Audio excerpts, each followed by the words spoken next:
What's going on YouTube? Welcome back to another deck profile. And today I've got another Monarch deck profile. I've been working with my Monarchs for a bit, and I've been trying to find, my favorite ratios and my favorite version of the deck, and I think this would be my favorite version of the build, or favorite build for Monarchs. I've had some really good luck with this. I would say it doesn't brick as often as my previous builds have. And I've just had a lot of fun with it. It might just be my draw luck where I'm not bricking so much, but I've had fun with it. So let's get right on with the deck profile. Starting us off, we have 3 copies of Edia, Heavenly Squire. Edia is just really good. If you normal or special her, she can special summon another monster with 800 attack, 1000 defense from your deck. And whenever she leaves the field, sent to the graveyard, you can recover a Monarch spell or trap that is banished.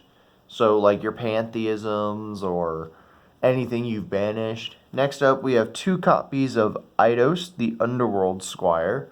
The reason why I went 2 copies of him is because you want to summon him off of Edia more often than not.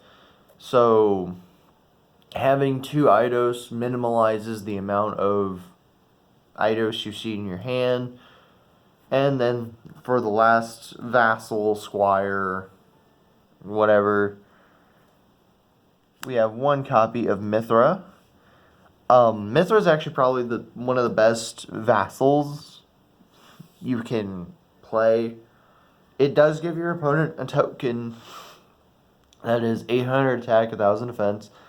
But it special summons itself to your side of the field, and whenever it leaves the field, whenever you tribute it for a tribute summon, you get an additional tribute summon for the turn. And that leads into some really good combos. But the reason why I'm playing this at 1 is because of the token. You could bump this up to 2, maybe 3 if you're feeling lucky. If you bump this up to 3, I would suggest taking out maybe 1 Edia and maybe an Erebus. And that's about it. Oh, Jesus, I just smacked my cards around. But yeah, that's it for the Vassals and Squires. Yeah, only 6. Seems like a very small amount, and it really is. But you'll see why here in a second. So next we're playing Triple Aether, because obviously having the absolute best Monarch in the deck at 3, yeah, you want to play it at 3. So if you don't know what Aether does, is whenever she is tribute summoned, you can mill 2 Monarch spells or traps, different names, from your deck to the graveyard to summon a Monarch, or basically summon a Monarch monster from the deck. But it says 2400 attack, 1000 defense, and that's actually important. And then she has a hand effect. During your opponent's main phase, you can banish a Monarch spell or trap from your graveyard to tribute summon her on your opponent's turn, which, since she would be tribute summoned, you could activate her effect to mill 2, summon a monster. Yeah. And then next up, we have 2 copies of Erebus, the Underworld Monarch. He's not as good as Aether, but he is worth running. Not at 3, because you really don't want to see him too often. You mainly want him to be in your graveyard, so if you can turn 1 tribute summon this guy, and then your opponent's turn tribute him off for an Aether, that would be fantastic, because his on tribute summon effect is mill 2 Monarch spells or traps with different names. Then you get to either shuffle a card your opponent controls back into the deck, or you get to rip a card out of your opponent's hand. Pretty neat. And for the last Monarch monster in the deck, 1 copy of Karaz. Karaz is your main target for Aether, because whenever he is normal or special summoned, you get to target 2 cards on the field and destroy them, and then the owners of those the owner or owners of those cards gets to draw a card. So it's removal for your opponent, but you do give them cards, or you could pop 2 of your own cards and draw 2. So pretty neat, pretty good. I like him a lot. And that's it for the Monarch monsters in the main deck. Only 6. Wow. Corresponds with the amount of vassals we're playing, huh? Starting us off in the spells, though, we have Triple Pantheism. Obviously, this card was on the ban list for the longest of time at 1. So this card is really good. It is a not once per turn trade in effect, but its graveyard effect to banish itself is a hard once per turn.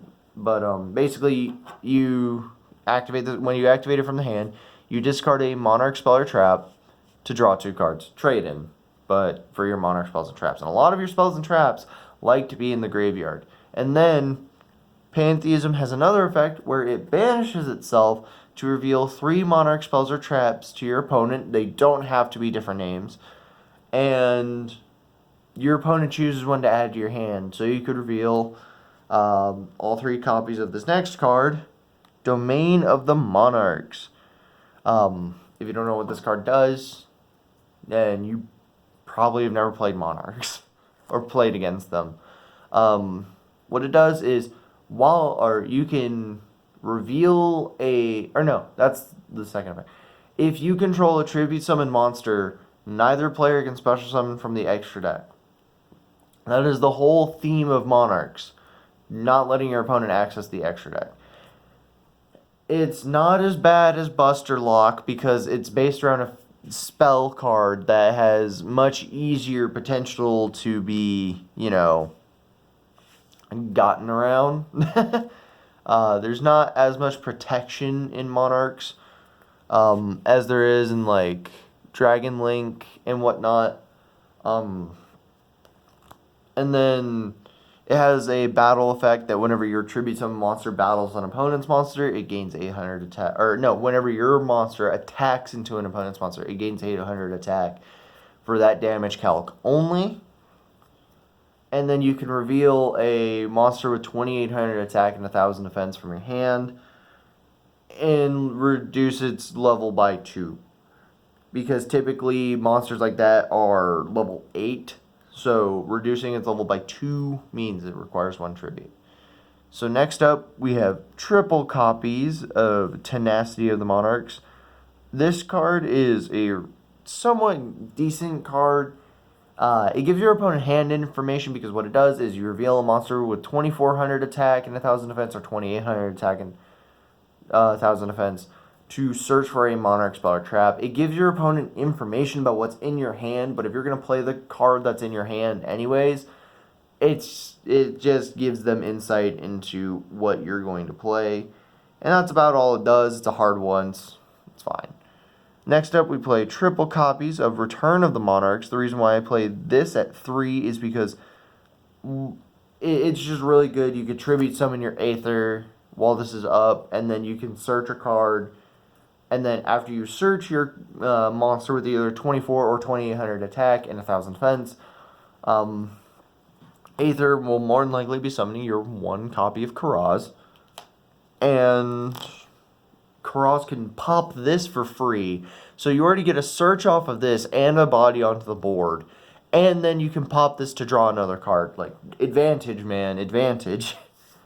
And that is it for the Monarch spells. I'm pretty sure you guys are thinking, why is he announcing that these are Monarch spells? Why is he saying Monarch stuff? We'll get to that after the traps. So, for the traps, we're running triple the Prime Monarch. What it does is, well, while it's face up on the field as a continuous trap, you can target 2 Monarch spells and traps in your graveyard with different names, shuffle them back into the deck, draw a card. Neat. But it has a graveyard effect that I like to use the most, where it can banish a Monarch spell or trap to summon itself as a monster with 1,000 attack and 2,400 defense. And it's a trap card, so it can be done on both players' turns. Neat. And it just gives you an extra monster to tribute, which is really nice.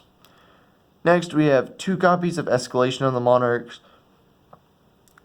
Oh, excuse me. This card is basically when you activate it, you get to tribute summon on your opponent's turn, which is really nice and dandy, because if you don't have the activation requirements for Aether, you can flip this up and tribute summon Aether, or you could tribute summon something else that we're going to get to after the traps.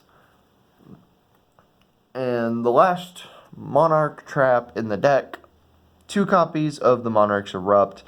All it is skill drain if you control a tribute summon monster. You can only activate it while you control a tribute summon monster, but it's skill drain for anything that isn't tribute summoned.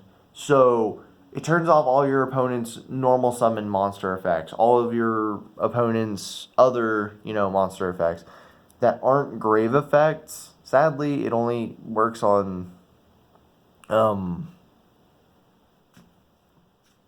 board effects. But there is another card that you could play, but I'm not playing it. It's like Majesty's Fiend. It has the same stat line as a Monarch monster. But it says neither player can activate monster effects, which kind of turns off some of your really good monsters. Like, it turns off your Aether, your Karaz, it turns off your Erebus, it turns everything in your deck off, which is why I'm not playing it. But you could play it as a side deck option if your opponent is playing a deck that's heavy on graveyard effects, or, they're playing zombies. Lots of different scenarios. The side deck is super flexible for this deck, kind of. But, yeah. And that is it for the Monarch trap cards, if I could get these to cooperate here. Yep, there we go. And now for the rest of the deck. I bet you're wondering, what's the rest of the deck? Because you only covered 31 cards in the deck. Sorry, I had to count because I'm stupid. Next up, we have our True Draco package with triple Ignis, the True Draco Warrior. So, I keep putting them off center. I am sorry. So, why Ignis? Well, he's Monarch stat line. 2,400 attack, 1,000 defense. And he gives you free Draco spells and traps for simply being on the board. Hello. And those Draco spells and traps are actually pretty good, because whenever they leave the field, you get to pop a card your opponent controls. But they also have really good on-field effects, like, drawing cards, doing a lot of stuff. And he's the only Draco monster we run because of his stat line. The others are just kind of bricky, and they don't really give you the same amount of advantage. You could probably side deck a lot of the other Draco monsters, and by a lot of them, I mean the 3 Majesty Maiden and the 1 Dynamite Fighter that you can play, because Dynamite Fighter is still at 1, even though he's not as bad as a certain Link 2 in the format that keeps getting tuner monsters banned. And don't use the excuse of, oh, the card is too new. Gumbler Dragon got banned 3 months after it was released. They're not afraid to ban new cards.